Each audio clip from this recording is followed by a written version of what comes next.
We are here at the 4ME conference, and I have got another person to hang out with me in this room that we've converted into a podcast studio on the fly. What's going on, sir? How are you doing today? I'm doing all right, Monty. Do you like my setup in here? It is a little intimidating to be real. I okay. came in and looked. I was like, oh, this looks like an interrogation type of room. I had to find a spot. AJ said he would give me a spot to do a podcast. I said, okay, cool. And then I came in here, and it was literally just a blank rectangle shell. So I tried to make it work. You know, I would like some greenery or something on the wall. But it also does show a little proof of concept. Like, you don't need that big a space, and you can kind of flip it over and convert it pretty quickly. So we're making it work. But what's really important is the value I think you can share with our audience today. First off, the conference itself. We are doing this in person for the first time this year. What brought you down here? To meet new people, to build relationships, and because I originally signed up to be online because I'm in Philadelphia area. I was like, that's a tough drive to Richmond. But I said, I was moved to say, no, I need to meet these people in person, face to face, and establish some relationships. And it's been well worth it. I'm glad you came down here because you taught here at this conference and you talked about some AI, and yes. I'm all in on like what that looks like, not only in ministry but outside of ministry. So I was like, all right, someone's teaching on it. Let me see what I can pull from this. Loved your presentation, sir. Thank Can you. you kind of talk a little bit about what you taught and just kind of the mindset of using that specifically in ministry? Yes. So luckily, I had the privilege to work with AI for a long time on the corporate side. I was in technology, and we've been doing that with corporations, and now it's very consumer driven. And I talked about today how to use AI in presentation. And I was talking about Gamma, the Gamma app, and how it can transform an outline into a presentation in minutes. So what used to take hours now is in minutes. But what's most important is that you put the time into proper research into the outline that you put in, so you have quality output coming out, and you double, triple check the output coming out, because sometimes AI takes liberties where it shouldn't. Mm-hmm. So you cannot eliminate the teacher or proofing with AI. Mm-hmm. So for ministries, AI, are you seeing that like hesitation? Well, absolutely. So I was like, I say AI in Bible study. So some of my contemporaries will freak out about that. They're like, they're scared of it. They don't understand it. And I have the technology background that doesn't disarm me like that, and how it can save time. And, it's just like many things. It's here. We must deal with it and make the best of it. But I am concerned, like, what are they going to think? Because there is an aspect that you can get lazy and use AI to do your work and not prepare for Bible study or study. And what's most important to me is the ethics and integrity of using AI responsibly. So I think in the next generation, as they talk about ethics and all that stuff, we need to really lean in to that and pay attention, because it could be good data now, but now if we keep using it, we can get lazy and lose the knowledge and depend upon it, and then they can start putting false stuff in there, and then we'll really be in trouble. Mm-hmm. One of the things that I really loved that you talked about was putting context around the prompts that we're putting in AI. So I want to put some context around you. You're not just someone that's in ministry that say, hey, check out AI. You're a pastor that's saying, hey, I'm using AI.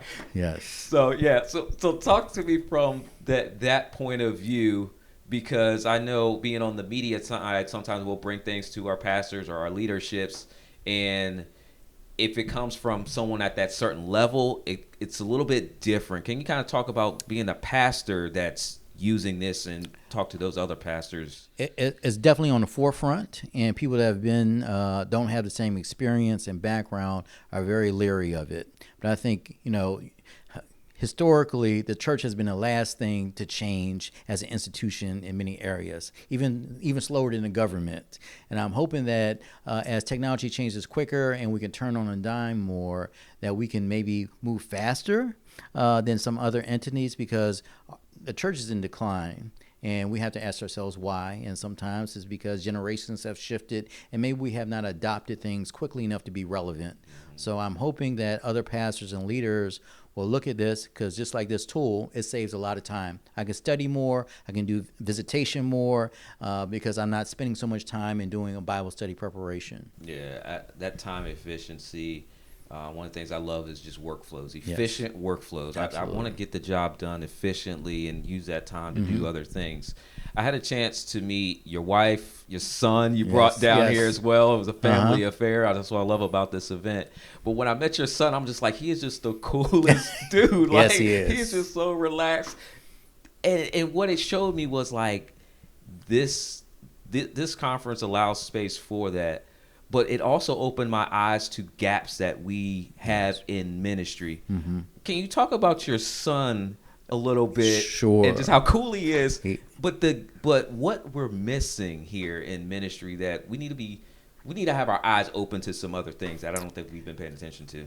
Absolutely, because I'm really big into collaboration. I'm really big into unity. I'm really big into justice and love. And I think as part of having my son Christian is a special needs child on the autism spectrum, and just to see the slow, I guess, the adoption or how he was welcomed with different generations in the church that I was ignorant of, some of this old, almost like wives' tales kind of stuff until it would come about. So, my son, he looks different or whatever, but some of the older people in the church, I can't remember, and I love this lady. She came and gave me a whole list of scriptures, basically thinking his condition was caused by demons or something like that.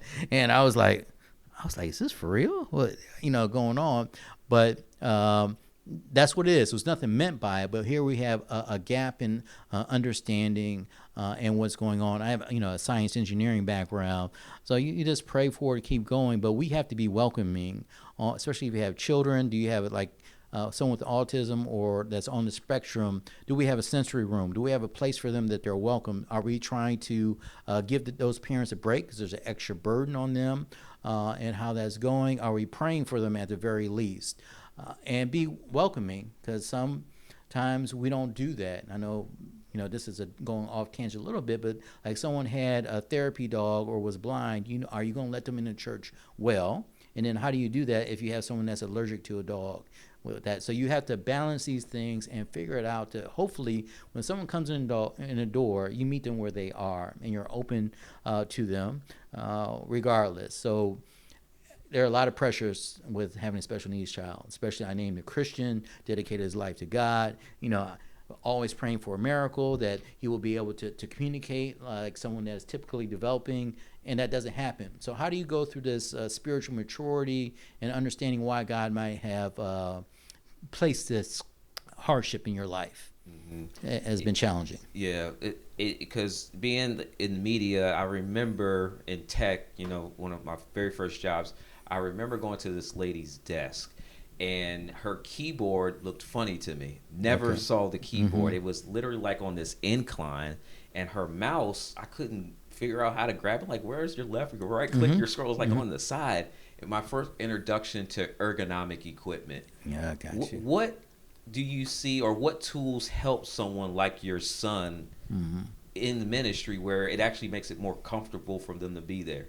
So assistive technology. So he has an iPad with ProLoQ, which is a communications program that's on it, so it allows him to make sentences and communicate with others. So it was just wonderful. I believe with Sister Gwen, she was a teacher here before for many years, working with special needs kids. We sat and had lunch together, and she asked him questions, and he was able to communicate. She thanked him for doing that. So those kind of connections and being able to do that, to give him his voice and to be included, is really important. And church, that's what the Bible says. And if we can't model what we want society to be like, then we ain't doing our job. Yeah. There are gaps that we still need to work on, that we need to fix. Being here, you mentioned we've met a lot of people. What have you been able to kind of take away from making the drive down here? Because you got to go back home. But because I'm all about, hey, if and preach tomorrow. But yeah, preach tomorrow. Yep. we can't even get some preachers Preparation. just to show up that they were going to have the weekend off. Mm-hmm. What's the message that we can give to our leadership about the type of information that we're hearing from this perspective versus some of the other, events that they might go to? What I really love is these are people that are kind to be with like minds has been important. I mean, I met some neighbors in ministry from Bristol, PA. I came 267 miles to meet someone that's doing ministry like 15 miles away from me. Wow. So that was amazing. That was I say a divine appointment, and it was very encouraging to me because sometimes you feel like you might be out on an island if you're using technology in a certain way and trying to lead, because the church has maybe not done the best job outside the four walls. This time and space since COVID with audio visual allows us to go outside the walls in ways we couldn't do it before. And some people won't come into church. So we have to utilize what we have, the tools. The principles, the data are the same, but how we implement it is what changes. Mm-hmm. As a pastor, I'm going to go off script. When you're looking at a congregation, I know there's something about people being in front of absolutely. you. You get that immediate response. But 2020 showed us that you also need to be able to communicate through a camera lens. Mm-hmm. Are there things that make it easier for you, or things that you had to learn? Because I know when I talk to a camera, it's definitely different than talking in front of people. It is an adjustment, and for me, I have to speak in my head a lot and give myself messages to keep going, because you're not getting that audio response that you may get in person. You're not able to read body language and facial expressions. And I had to just do it. I was at a conference away in Omaha, and so I did it. At first I was going to record and send it in, but I did it live. But I couldn't tell because it's muted when you do that. And it's an adjustment. It's not easy, but you do what you got to do. So creating content, because that's what we're doing. If you're putting out short messages, unless you're doing it from your live sermon, that's what you're going to have to do. I'm going to teach on this, do a 2 or 3 minute platform specific to just try to get it out there. And I think that's important ways that we have to shift how we do ministry. That's my opinion. Mm-hmm. When we look at where the attention of eyeballs are, it's on social media, it's on apps. They're saying now that YouTube is like where everyone is going to just consume content. Mm-hmm. And when we think about everybody else outside of the church putting content on these platforms that people are consuming, it's like, where are the leaders in ministry? Because you have great messages that we want to see as well. What are some things that you're practically doing for your ministry when it comes to just this world of media, social media?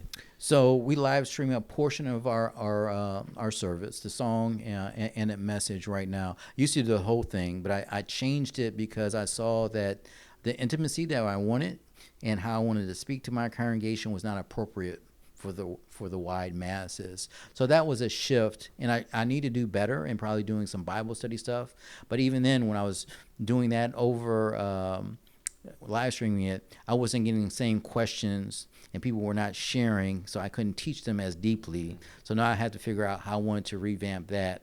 But I'm trying to really make disciples in my ministry. That's kind of part of my niche is investigate and look at the scripture, see how it applies to your life yourself versus just giving me platitudes out of what you heard someone say. Because when I came to the church, you will have people that have been in for decades and all they know is rehearsed lingo coming back. I was like, what you said has nothing to do with the scripture. Mm-hmm. But that's what I think is important, because if you have the word written in your heart, you can respond to any life situation I think well and think through it, and that's very important to me.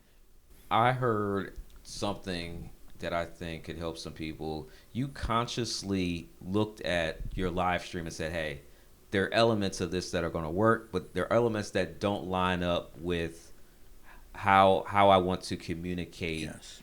How do you balance that, or what aspects did you kind of consider in that? Because I think some leaders or churches just see, oh, they're doing it, so I have to do it this way.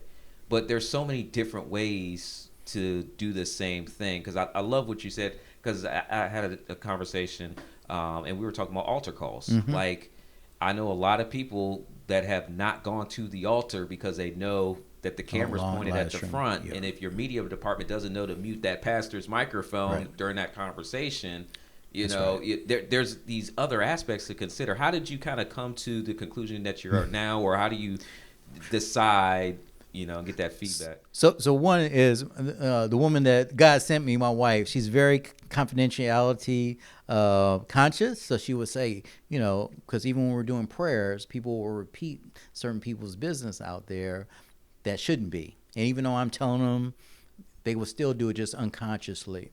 So that was one of the things. And then see people hesitate, same thing. If they see a camera, people will just be like, I don't want to be on or whatever. So I'm called to be the under shepherd of that local church. Now it's hard because I also want to grow it.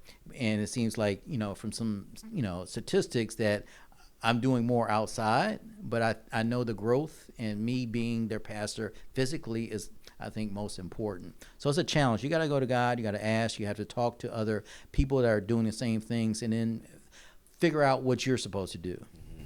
Yeah, I like that. From here, where do you go as a ministry, as a leader, that you can take away that you gained from this conference? I learned a lot. I mean, just for some of the marketing nuances and other ways to give. Like your session was really good with that. Like, okay, instead of them giving money, they can like start a little business, or they might already have one, put a product on, and then give the proceeds to that to the church. Or I can do some side hustle business. I know about side hustle, and put something on Udemy. I teach and do things like that. So I appreciate that, because we have to transition and move like society, and technology moves so quickly, and the church is not, as an institution, is not used to moving quickly, but we have to, or else it's going to go to more house churches or whatever. So there are cycles in this. I don't know what. There's no playbook, but I know people are hungry, and that's what's frustrating to me. They're hurting, they're hungry, and to me, as faith leaders, we have to show the way. And people aren't getting along. We have all this polarization, and if we can't do it in the church and people see it, then we've lost our witness. Yeah, we need to be able to actually be that example. Absolutely. And show them. Are you doing anything for community? Are you involved in your community for your ministry? So I'm part of the ministerium, also part of Philadelphia Baptist Association. So we try to engage, and there was also boots on the ground. So we had families we would do on Thanksgiving and Christmas. We have a small congregation. Now that person just passed. So I actually try to push out, because when I came to the church, they weren't as mission minded as where I came from, because I did a lot of Habitat for Humanity and situational mission trips. But that is important, because I asked them the question. I said, if our church dies, will anyone notice? Because that, to me, is what's important, right? So if we close down and no one even cares, then we ain't doing our job. Yeah, that's one of the things I want to be talking about a little bit later here is why are we doing this? Yeah. Why are we doing this? I appreciate you. It's been fun to meet you in person, to have the conversations. Yes. I will go back and listen to your replay. Well, thank you. I'm sorry I gave you a hard time on your first session. My name is Monty Weaver. It's an inside joke. If you guys didn't come to the conference, you missed it. So you have to make sure that you are here next year. If you enjoyed this episode, make sure that you give it a thumbs up. And I look forward to seeing you guys on the next podcast. All right.